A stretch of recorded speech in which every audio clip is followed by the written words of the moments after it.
5 seconds to go.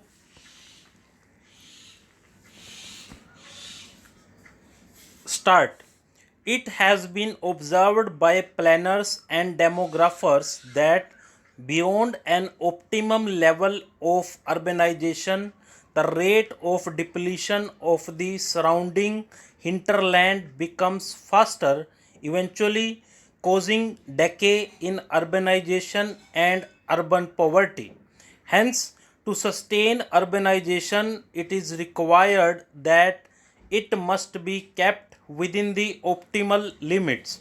It has been observed that unequal distribution of population results in unequal distribution of resources are fast concentrating in the urban clusters.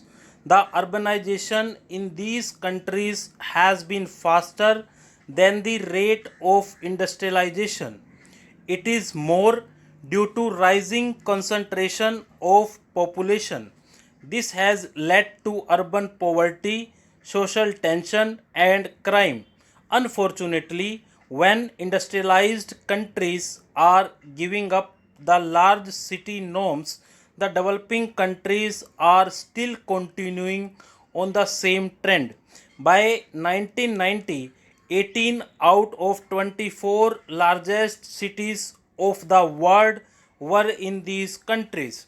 During the International Conference on Population and Development in 1994, it was apparent that there was greater realization among the developing countries about the interrelationship between the population and development. Low levels of technological progress coupled with rapid population growth was placing immense strain on the social and economic programs. There was unanimity on the issue that population growth must be balanced with sustainable socio-economic development and the regenerative capacity of the natural environment. It must be realized that the present generation of man is the trustee of entire biodiversity.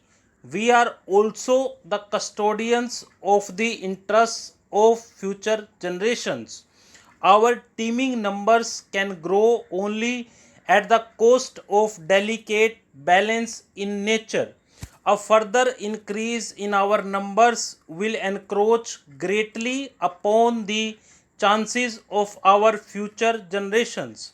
It is observed that persistent widespread poverty and serious social inequalities do influence population growth and its distribution.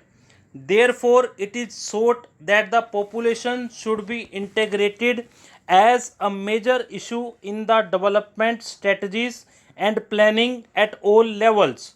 All our calculations and policy initiatives will go haywire if we fail to integrate population issue in the broader development strategy.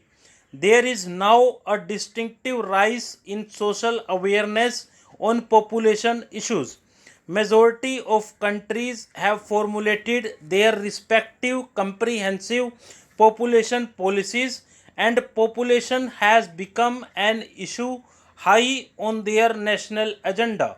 In our campaign against the numbers, our focus has been to control the birth rate and linkage to small family. We emphasize linkage between small family norm and greater opportunities for human resources development. Beyond economic logic and policy, the problem has its sociological dimensions as well. We will have to focus on the major sociological factors that can influence the population issue. Social attitudes towards women is one such factor.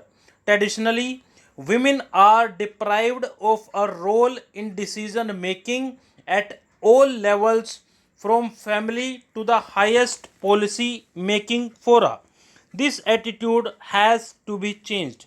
the need to give women decision making rights were recognized by the ICPD in 1994. Further, in Beijing, at Fourth World Women Conference, the need for overall empowerment of women was demanded.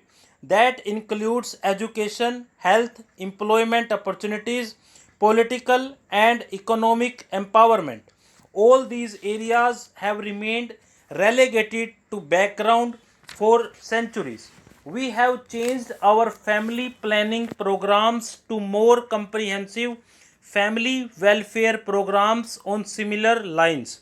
I think more focused approach to women's empowerment is also required to supplement our policy initiatives in population stabilization. Achieving equality between men and women is an accepted global norm, and such a commitment by itself is a hallmark for a democratic, civilized society. Further, it has been recognized that empowerment of women has a significant bearing over the demographic issues. At ICPD, it has been recognized that population and development programs are most effective when steps have simultaneously been taken to improve the status of women.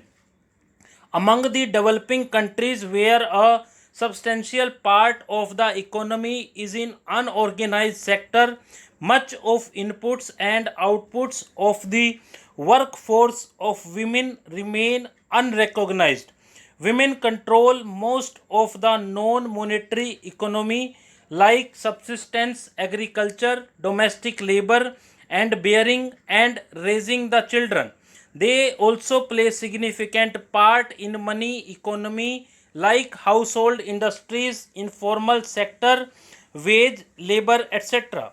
In spite of their contributions, the index of human development like education, health, employment, and life expectancy remain low in case of women. Ignoring the needs of women has resulted in uncontrolled population growth, high infant and child mortality rates, weak micro and macro level economy, and overall deterioration in the human development index and social development.